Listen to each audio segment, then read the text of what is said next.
Hey everybody, welcome back to the channel. Liam Douglas here, and in today's video we're going to be taking a look at the Fujifilm GFX100S. This is a 102 megapixel medium format mirrorless body put out by Fujifilm, and we're going to be discussing it today, taking a look at its specifications and some sample images. But before we get into that, let's go ahead and roll the intro.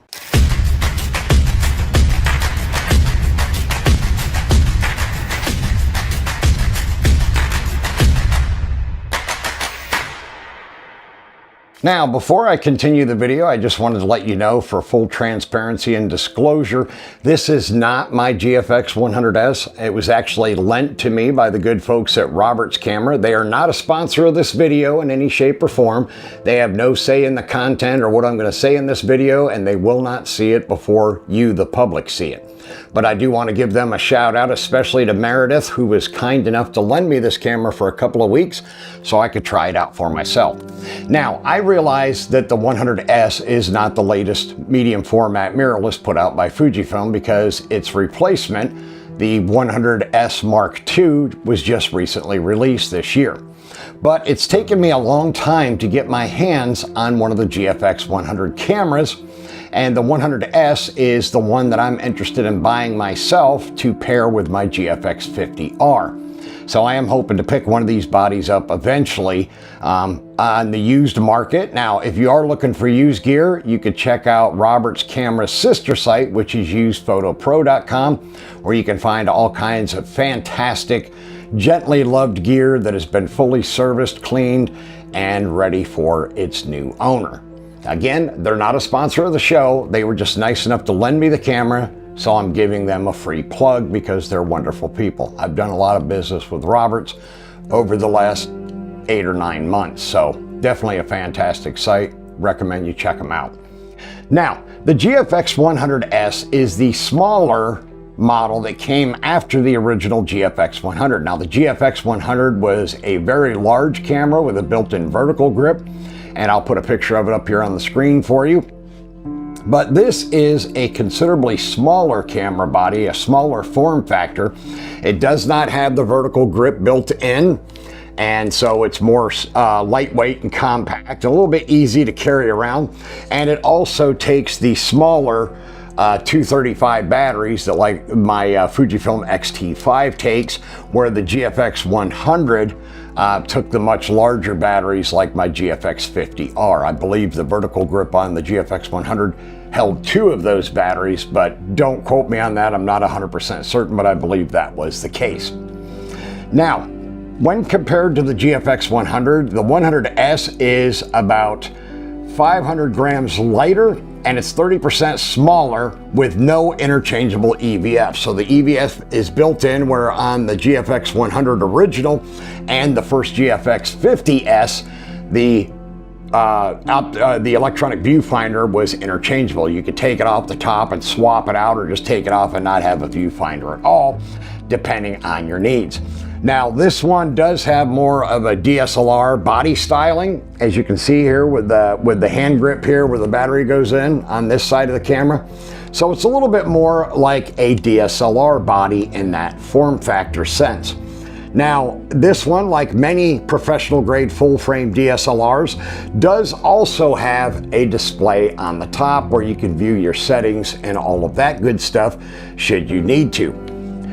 So it does have a lot of the similar form factors to a full frame mirrorless camera body, you know, like the EOS R5 or something like that, the R6 or the Sonys or the Nikons.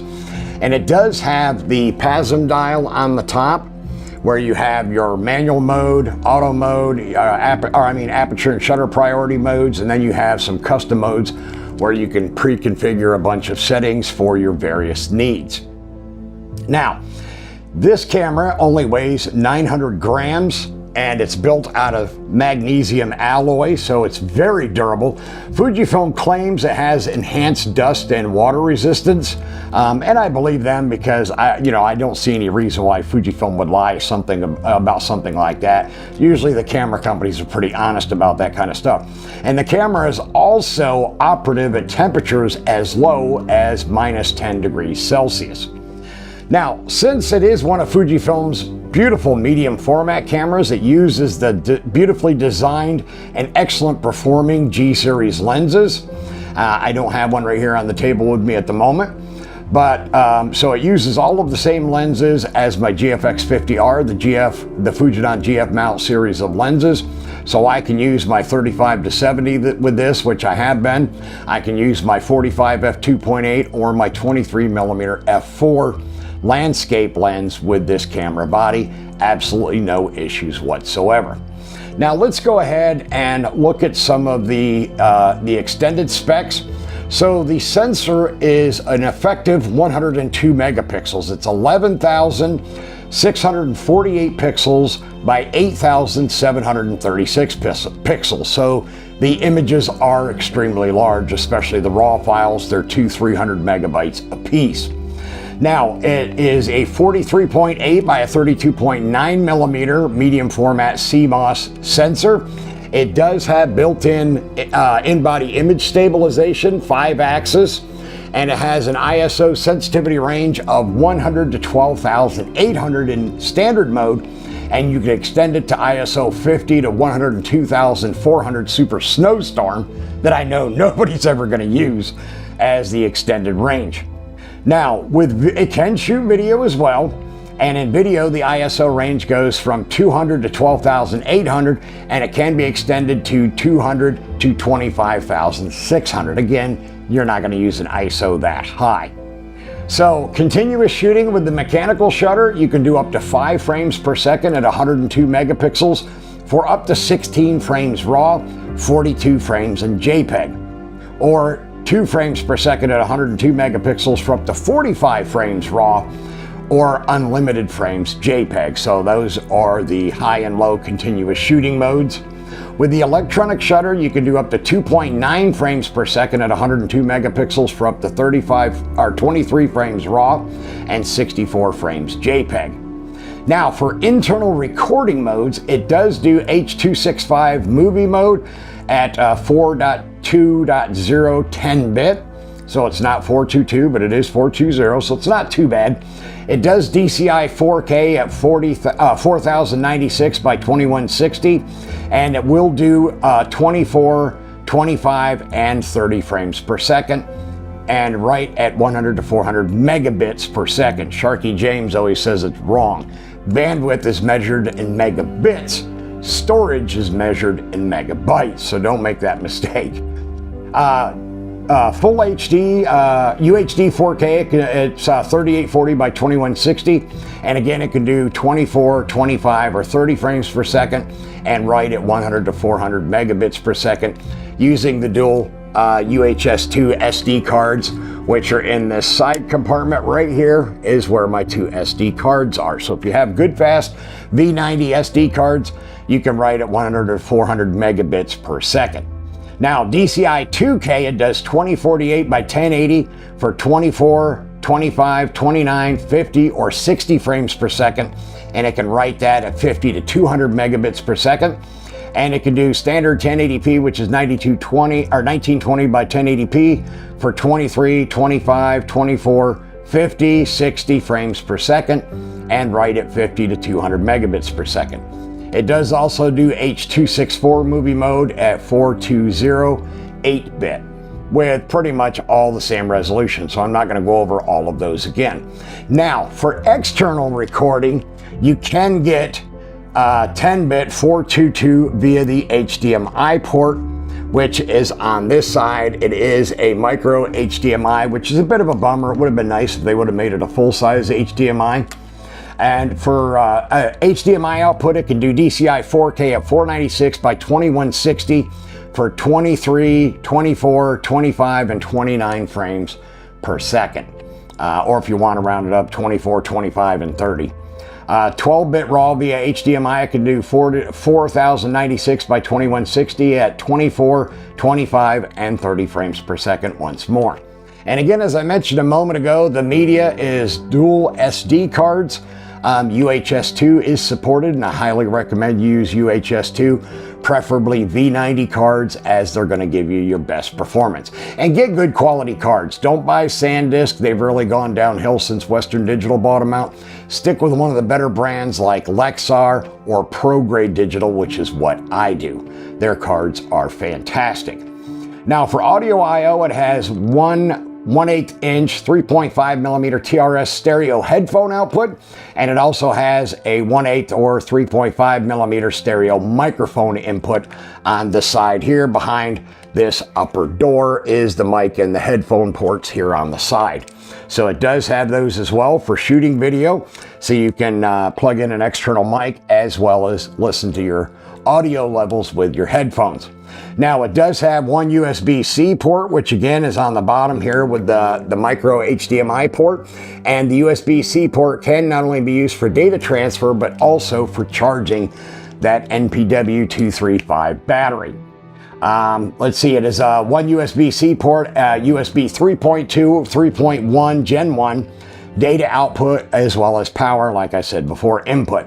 It does have a 2.5 millimeter sub-mini control input and a PC sync socket as well. So it is a full-featured camera as far as all of the standard bells and whistles and capabilities. Now for wireless connectivity, it does have Wi-Fi 4 at 802.11n, and it does have Bluetooth 4.2 as well. Again, this camera is a few years old, so it doesn't have Bluetooth 5.0. But it does also have a 3-way tilting touch screen, so it can make all of your capturing, whether you're doing video or stills, so much easier, because you do have quite a bit of leeway and articulation with the screen. It's not a fully articulating screen, but actually I think this is a nice happy medium. Again, you wouldn't be able to use it to shoot yourself unless you put a monitor on top of it so you can compose yourself and view your frame.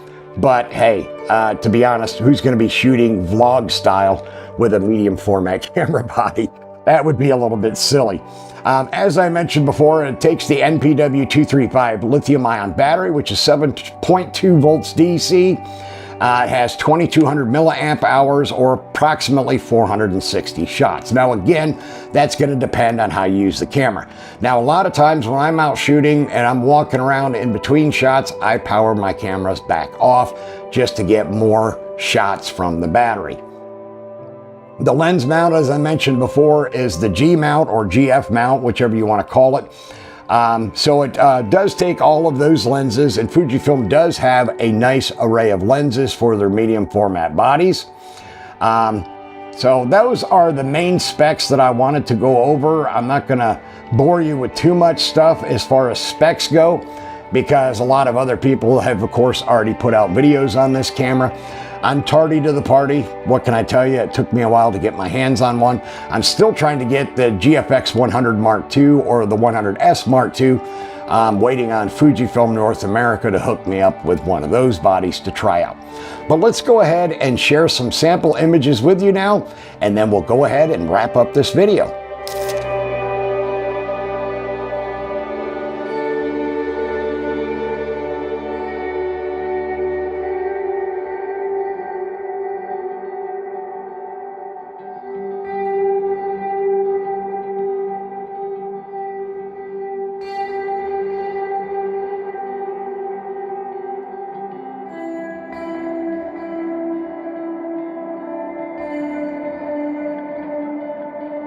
All right, so as you saw, I was able to get some beautiful images in Uptown Roxborough with the GFX100S.